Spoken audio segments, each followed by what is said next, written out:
يا دي الليلة السوداء يا مريم، يا دي الليلة السوداء يا مريم. ما ترد بقى يا عم الدكتور. الو. الو. الو. الو ايوه يا دكتور. مين معايا؟ انا سعدون. ايه يا ابني مال صوتك؟ ما هو ده اللي متصل بيك علشان.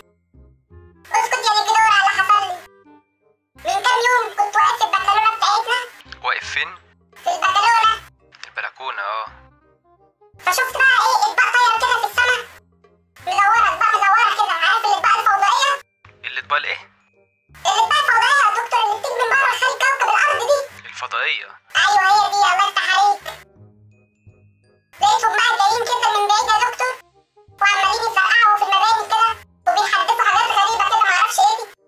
فوانا واقف فجأة بصيت شمالي مرة واحدة كده، لقيت طبق من نيام شافني، راح ضارب على البلكونة بتاعتنا. ضارب على ايه؟ على البلكونة. البلكونه. ايوه. المهم اغمى عليا بقى، هو ضرب راح اغمى عليا. اما فقت بقى يا دكتور لقيت نفسي اتغرت، بقيت قد كده، بقيت قد نقطة الباب، وصوتي زي ما انت سامع كده، وبقيت عايش في مأساة.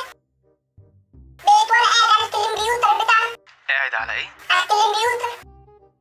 بقيت عقبال ما اروح ادوس على الدي وارجع ادوس على الانتر، اقعد يجي ربع ساعة اتحله. ليه؟ اقعد ربع ساعة ليه؟ ومبقتش اعرف اعمل الت اف 4. اه والله. بقيت ادوس على الارض، اجي ادوس على اف 4 ما قلتلوش يا دكتور، ما قلتلوش.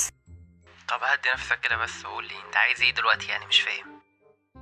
بقول لك ايه، روح ندلع حد يديلك